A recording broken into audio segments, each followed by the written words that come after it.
ہمت پہ لاکھوں سلام، ہم غلاموں کے آقا پہ بے حد درود، ہم فقیروں کی ثروت پہ لاکھوں سلام، سیدہ ظاہرہ طیبہ طاہرہ جان احمد کی راحت پہ لاکھوں سلام، آسیوں تھام لو دامن مصطفیٰ پھر پڑھو رب کی رحمت پہ لاکھوں سلام، اور ہم یہاں پر پڑھیں وہ مدینے سنیں مصطفیٰ کی سماعت پہ لاکھوں سلام۔ محبت کے ساتھ درود پاک کا نذرانہ پیش کریں۔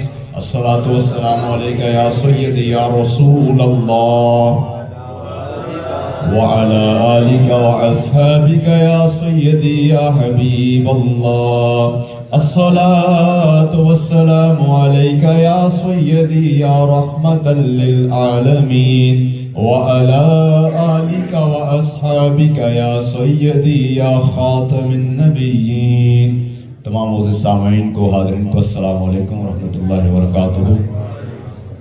سورہ بقرہ کی آیت کریمہ اللہ رب العزت ارشاد فرماتا ہے، یا ایھا الناس اعبدوا ربکم الذی خلقکم والذین من قبلکم لعلکم تتقون، اے لوگوں عبادت کرو اس رب کی جس نے تمہیں تخلیق کیا، جس نے تمہیں پیدا کیا اور تم سے پہلوں والوں کو پیدا کیا، تمہیں بھی پیدا کیا، تم سے پہلے والوں کو بھی پیدا کیا، لعلکم تتقون۔ یہ کیوں تم نے کرنا ہے کہ تم اس کی عبادت کرو؟ تاکہ تم پرہیزگار بن جاؤ، تمہیں پرہیزگاری ملے، تم متقی ہو جاؤ۔ اللہ رب العزت نے انسان کو پیدا کیا، اور جو پیدا کیا ہے تو پیدا کر کے چھوڑا نہیں ہے، یہ بھی یاد رکھیں۔ اللہ رب العزت ہمارا خالق بھی ہے اور ہمارا مالک بھی ہے۔ خالق اور مالک اس میں تھوڑا سا فرق ہے۔ خالق ہوتا ہے پیدا کرنے والا، مالک ہوتا ہے آپ کی ملکیت، جس کے ہاتھ میں ہے نا وہ آپ کا مالک ہے۔ آپ کس کی ملکیت ہیں؟ آپ اپنی ملکیت نہیں ہیں، آپ کی آنکھیں اپنی نہیں ہیں، آپ کا ناک اپنا نہیں ہے، آپ کے کان، آپ کے ہاتھ، آپ کا جسم، آپ کی زندگی آپ کی نہیں ہے۔ یہ در حقیقت ایک امانت ہے خالق کی مخلوق کے لیے۔ تو ہمارا مالک وہ ہے، اسی کے ساتھ یاد رکھنا ہے، وہ خالق بھی ہے، وہ مالک بھی ہے، وہ رب بھی ہے۔ یہ سورہ فاتحہ کا ذرا سبق پیچھے دوہرا کے دیکھیں کہ اللہ رب العزت نے فرمایا الحمدللہ رب العالمین، وہاں یہ بھی فرمایا کہ وہ مالک ہے، وہاں نہیں فرمایا کہ وہ خالق ہے، وہاں فرمایا کہ وہ رب ہے۔ کیا ہے جی؟ ذرا رب کا معنی وہاں بھی دیکھا تھا ہوتا کیا؟ رب کہتے ہیں پالنے والا۔ اب ذرا یہاں پہ دیکھیں، وہ کہتا ہے کہ اے لوگوں اس کی عبادت کرو، اس رب کی جس نے تمہیں پیدا کیا اور پیدا کر کے چھوڑا نہیں ہے۔ وہ خالق بھی ہے، مالک بھی ہے، وہ رب بھی ہے۔ پیدا کر کے چھوڑا کیوں نہیں ہے؟ کہ آپ ابھی ماں کے پیٹ میں تھے نا، دنیا میں نہیں آئے، اس نے وہاں بھی رزق کا بندوبست کیا ہے۔ اگر خالق ہوتا تو پیدا کر کے چھوڑ دیتا، لیکن وہ رب بھی ہے نا، وہ پالنے والا ہے۔ پھر آپ جب خود نہیں کھا سکتے تھے، دنیا میں آئے خود نہیں کھا سکتے تھے، اس نے آپ کی خوراک کے سبب بنا دیے، کیونکہ وہ رب ہے نا۔ اب وہاں سے ماں کی گود سے لے کے قبر تک اس نے تمام ذریعے آپ کی خوراک کے لیے بنائے، آپ کے رزق کے لیے بنائے۔ اس نے پیدا کر کے چھوڑا نہیں ہے، اس نے پیدا کر کے ابھی بھی تھام کے رکھا ہوا ہے۔ وہ الگ بات ہے کہ مجھے محسوس نہیں ہوتا کہ میری ڈور کس کے ہاتھ میں ہے، میں اپنی اوقات بھول جاتا ہوں، میں اپنی نظریات بھول جاتا ہوں، میں وہ والا وعدہ بھول جاتا ہوں جو میں نے اس سے کیا۔ اس نے پوچھا کہ میں کون ہوں، تو ہم نے کہا نا کہ تو ہمارا رب ہے، اور ہم تو تجھے رب تسلیم کرتے ہیں، مفہوماً کہ ہم تجھے رب تسلیم کرتے ہیں۔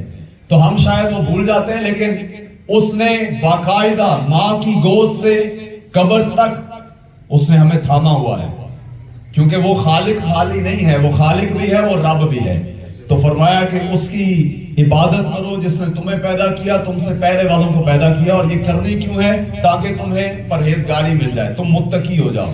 یہ پرہیزگاری ایک ایسی چیز ہے جس کے بارے میں علماء نے بہت کچھ لکھا، لیکن آپ کو مختصر میں عرض کر دوں کہ اللہ رب العزت سے ڈرنے کا نام پرہیزگاری ہے۔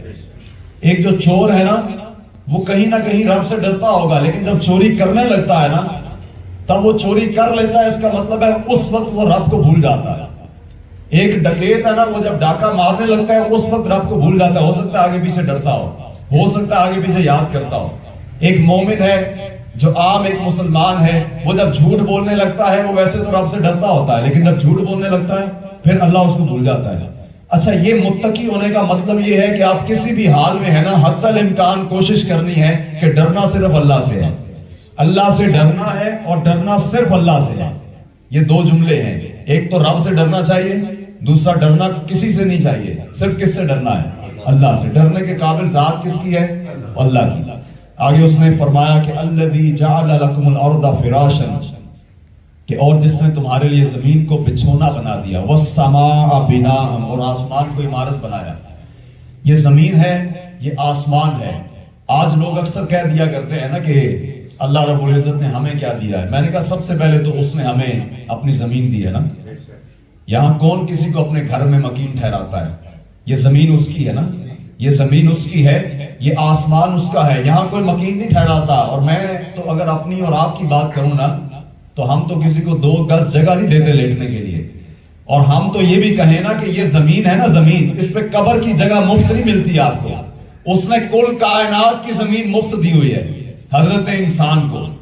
یہاں مسلمان کا ذکر نہیں ہے, یہاں عام آدمی کا ذکر ہے. یہ سب کو بتایا جا رہا ہے کہ کوئی مسلمان ہے, کوئی کافر ہے, کوئی یہودی ہے, کوئی نصر, کوئی بھی ہے, اس کو زمین دی ہے, اس کے لیے بچھونا بنا دیا. وہ کہیں بھی چلا جائے اس کو زمین میسر ہے. کہیں ایسا نہیں ہوتا کہ کسی بندے کے گناہوں کو دیکھ کے زمین کہہ دے کہ میں تجھے نہیں چلنے دوں گی. کہیں نہیں ہوتا, زمین میسر ہے.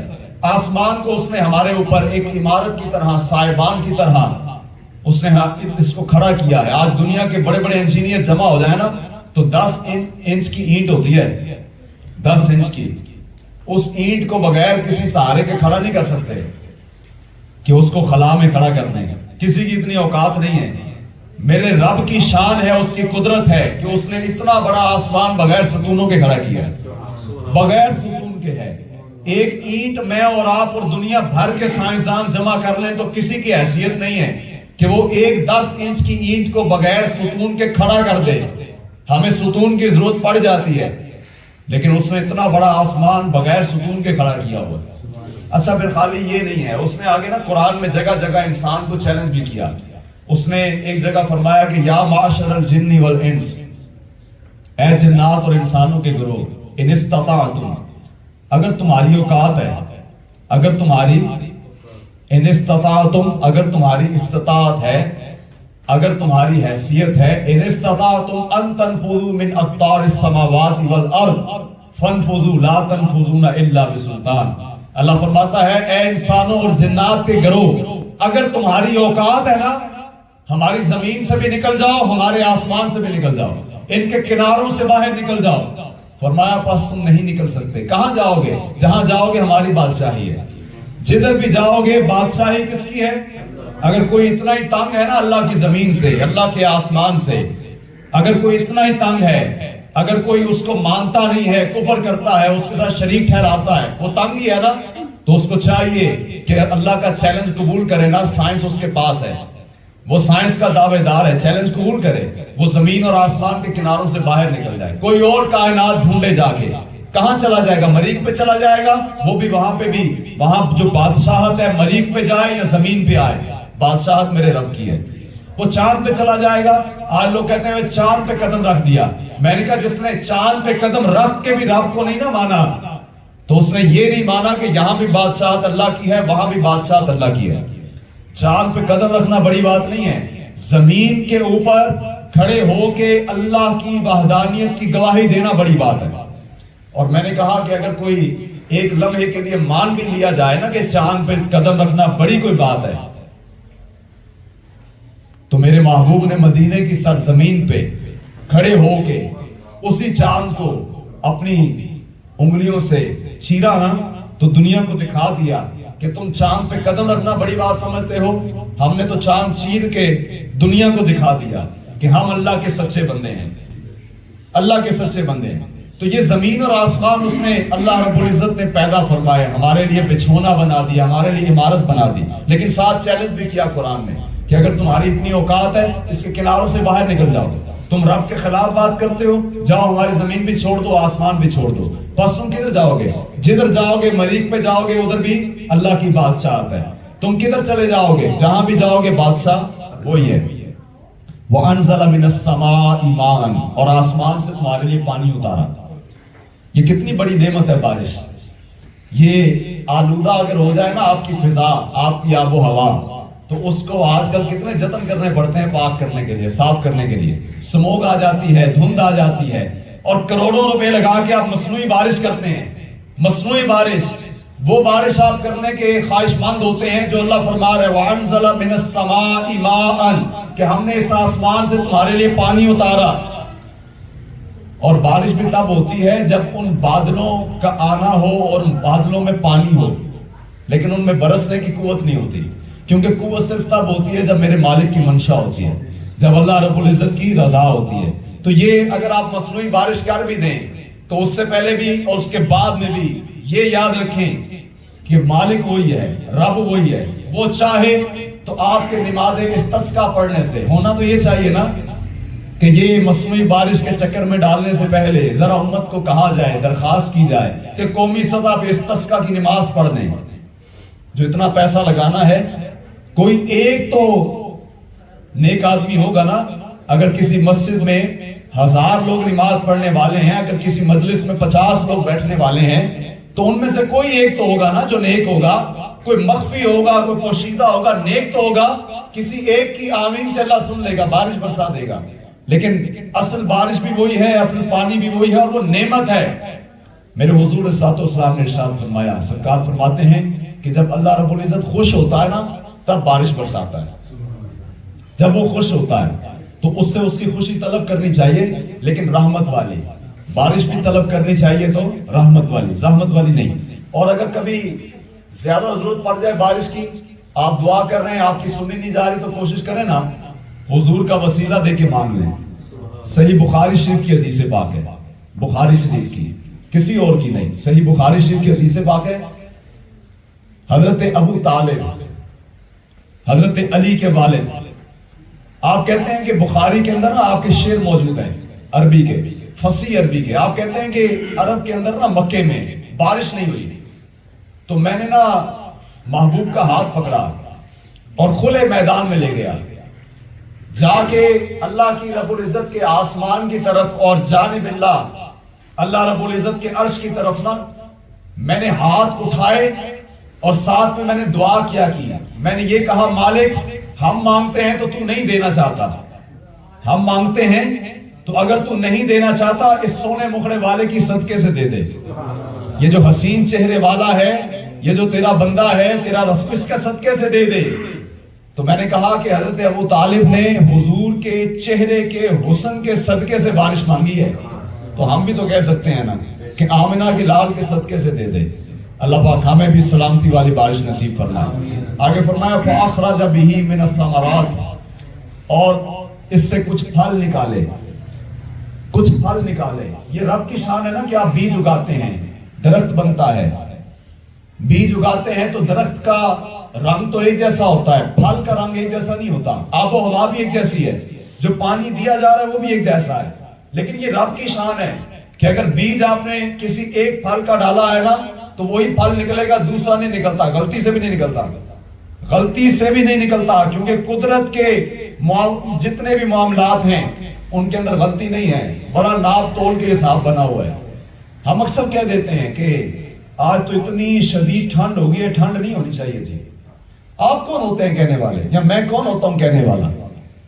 ایک اللہ کے ولی تھے، تو انہوں نے اپنی بستی سے جب نکلے نا تو بستی کے اندر بارش کی ضرورت تھی، تو جنگل کی طرف آئے۔ رستے میں جب جنگل آیا نا تو جنگل میں بارش برسنی شروع ہو گئی، تو انہوں نے آگے سے نا یہ ایک دل کے اندر، ابھی زبان پہ نہیں لائے، دل کے اندر خیال آ گیا کہ مالک تیری بھی بڑی شان ہے، جہاں بارش چاہیے بستی میں وہاں نہیں برستی، بستی میں چاہیے تھی، اور جدھر نہیں چاہیے جنگل میں پہلی ہریالی ہے، یہاں بارش برس رہی ہے۔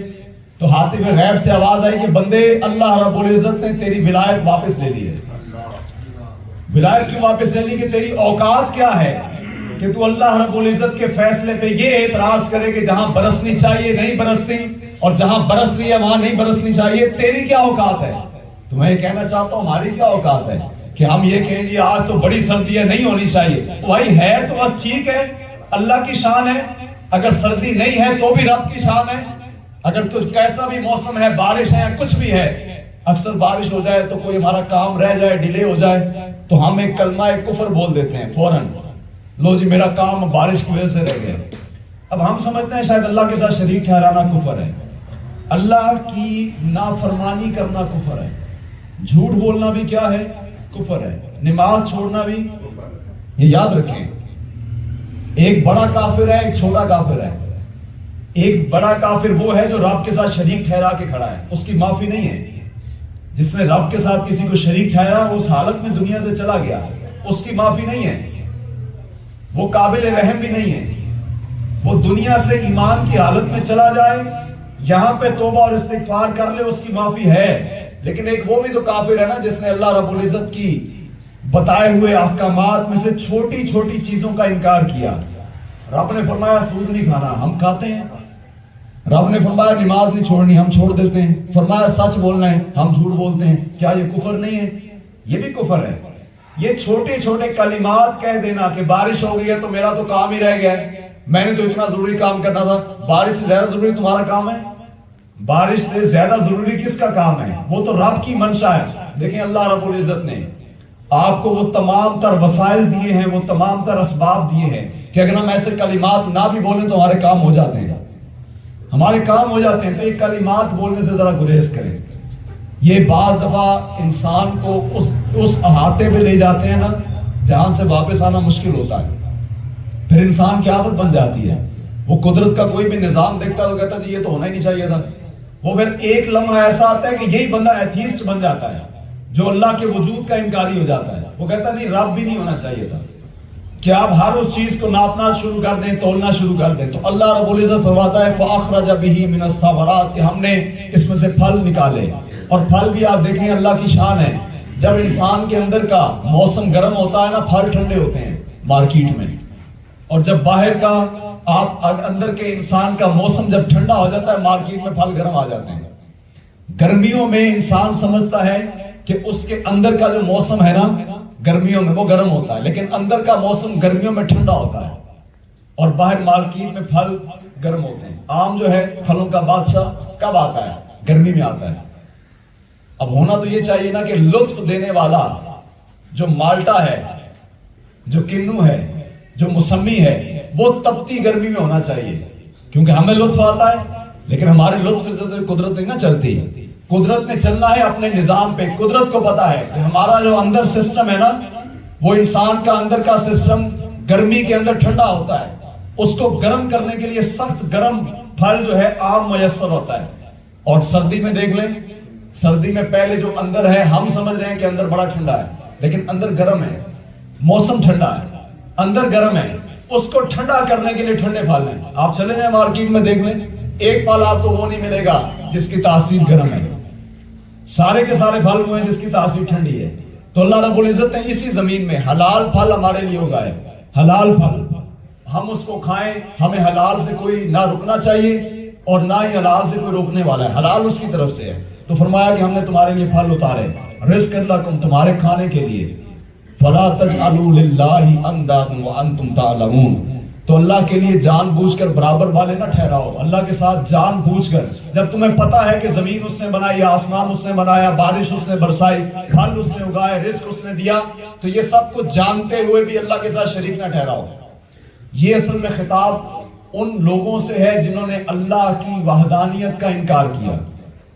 آگے قرآن نے فرمایا, یہ قرآن نے تا صبح قیامت جتنے مشرکین ہیں, جتنے کفار ہیں, ان کو یہ چیلنج دیا تا صبح قیامت.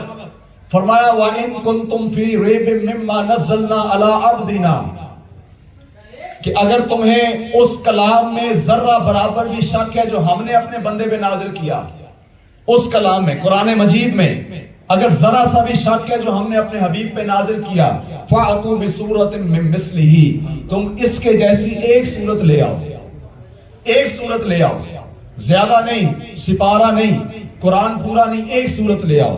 وَادْعُوا شُهَدَاءَكُم مِّن دُونِ اللَّهِ, اچھا ایسا کرنا اکیلے نہ جانا, اپنے ساتھ نہ وہ بتوں کو بھی لے جاؤ جن کو تم اللہ کے ساتھ شریک ٹھہراتے ہو.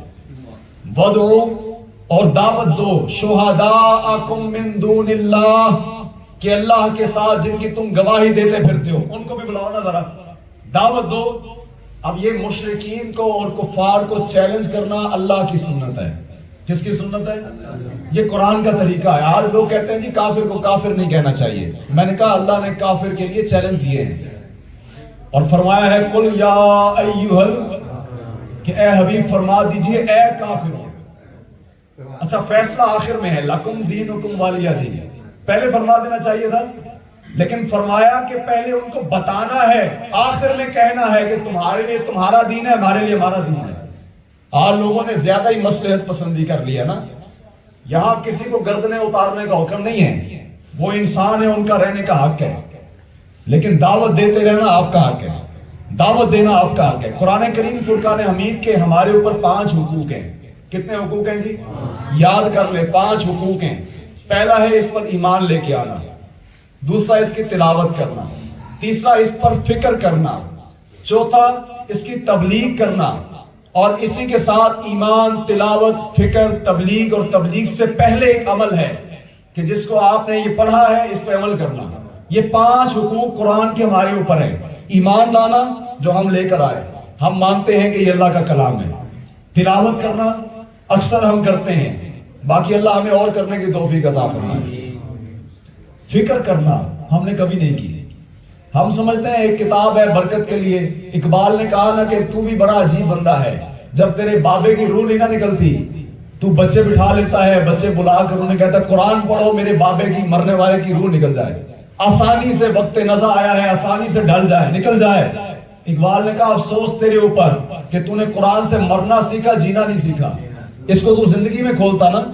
زندگی میں ہم نے فکر کبھی نہیں کی. قرآن پہ فکر کریں، پڑھنا نہیں ہے. لوگ کہتے ہیں جی ہم نے رمضان آ رہے تھے 30 قرآن ختم کرنے ہیں. بھائی کیا فائدہ ہے 30 قرآن ختم کرنے سے؟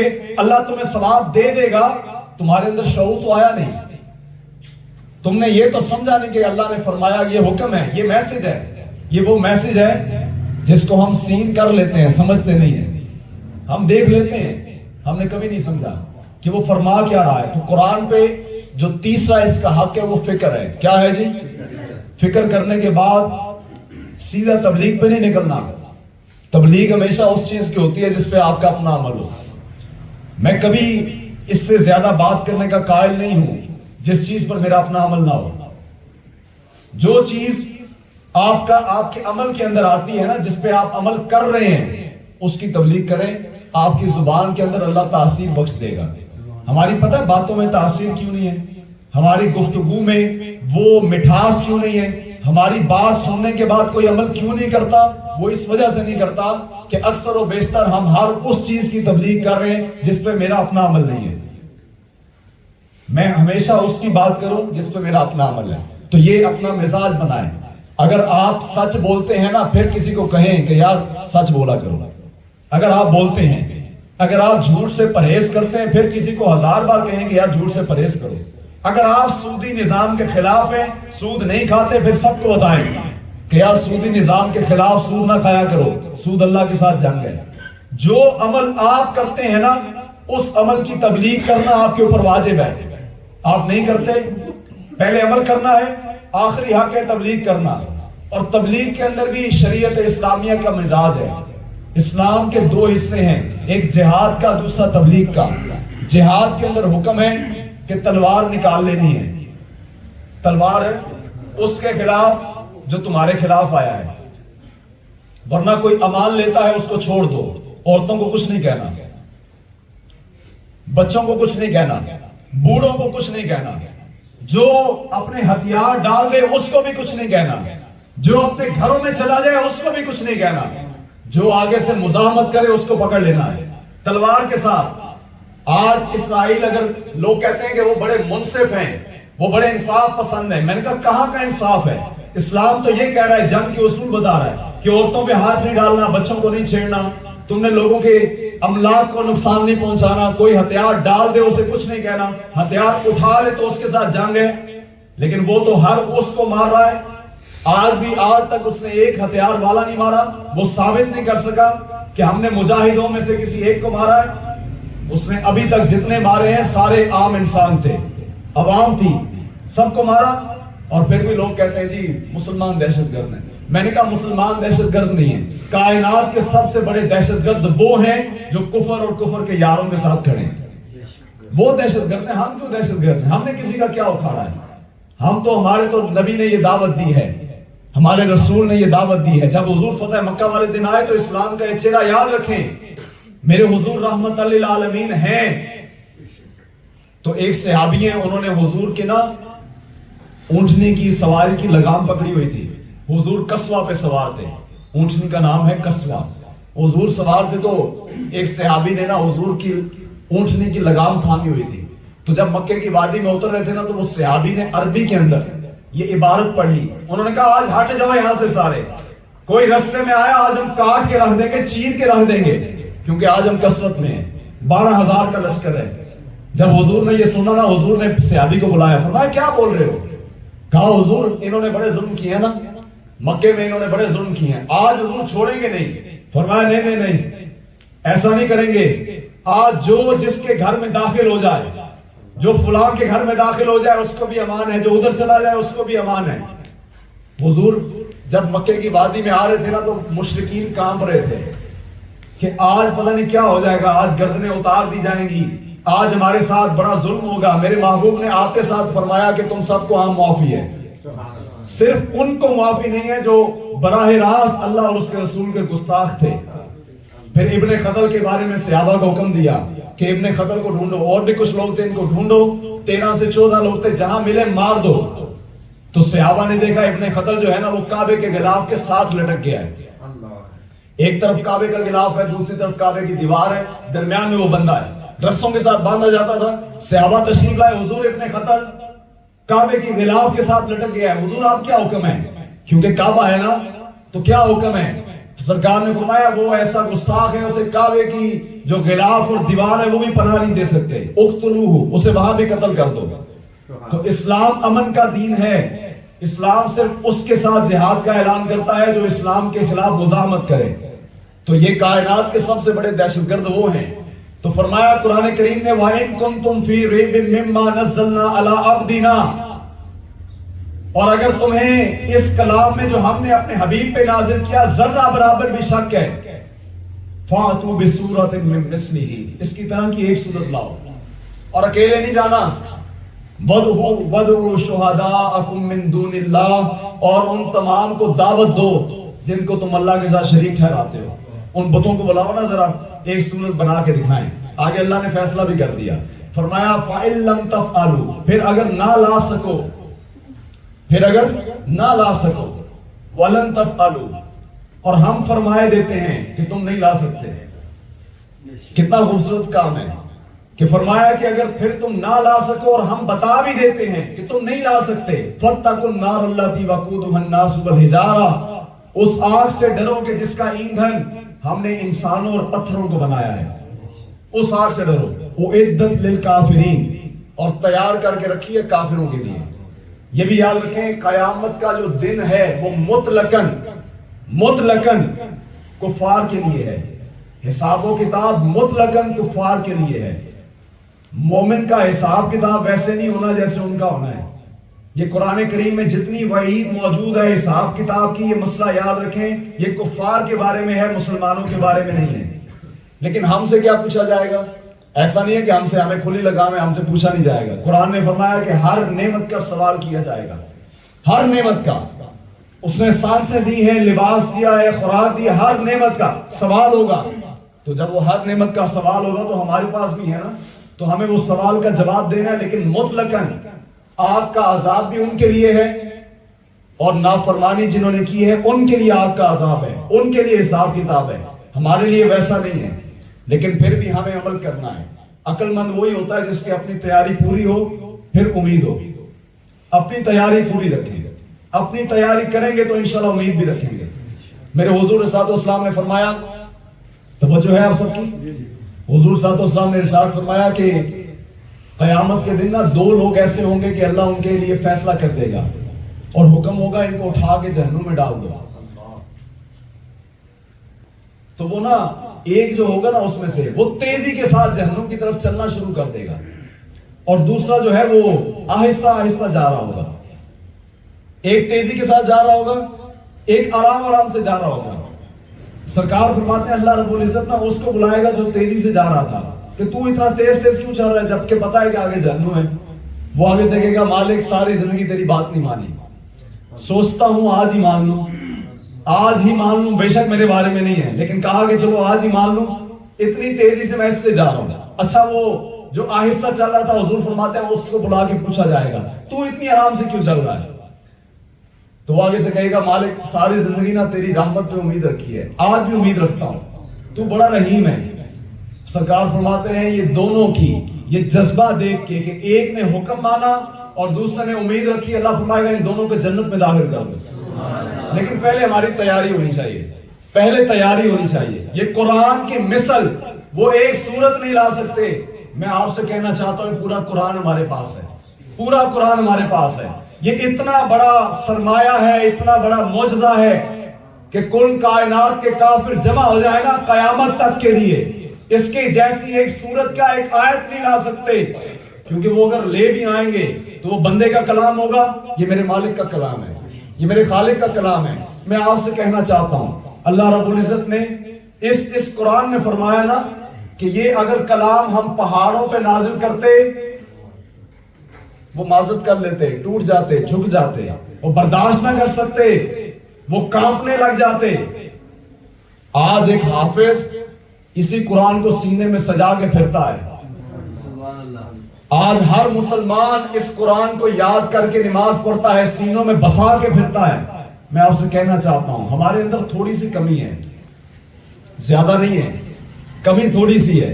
کوشش کریں کہ قرآن کے جو حقوق ہیں, بات بس اسی پہ ختم کہ قرآن کے ہمارے پہ 5 حقوق ہیں. ایمان لے کے آئیں, ایمان ہم لا کے اس پہ ایمان لا کے پھر ہی ہم پڑھتے ہیں. ہمیں پتا ہے اللہ کا کلام ہے, اس کی مثل کوئی چیز نہیں ہے, اور ہمیں یہ بھی پتا ہے کہ یہ سچا ہے. آج کل تو مارکیٹ میں لوگ آگے ہیں نا, وہ نعوذ باللہ انہوں نے قرآن کے اوپر کینچیاں لگا کے تو وہ قرآن کو اس طرح سے لٹکا کے, میں اس کی مثل بھی پیش نہیں کرنا چاہتا کہ انہوں نے قرآن کو اس طرح لٹکا کے اوپر کینچی باندھ کے انگلیوں پہ اٹھا کے وہ تماشے کرتے ہیں. اور وہ کسی بندے کا مسئلہ ہے کہ تمہیں جادو ہے تو چلو قرآن سے پوچھ لیتے ہیں, پھر وہ جملہ بولتا ہے نعوذ باللہ, وہ کہتا ہے کہ قرآن سچ سچ بتا.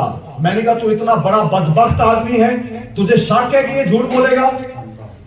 اول تو یہ بتانا کہ تجھے شک ہے کہ یہ قرآن جھوٹ بولے گا.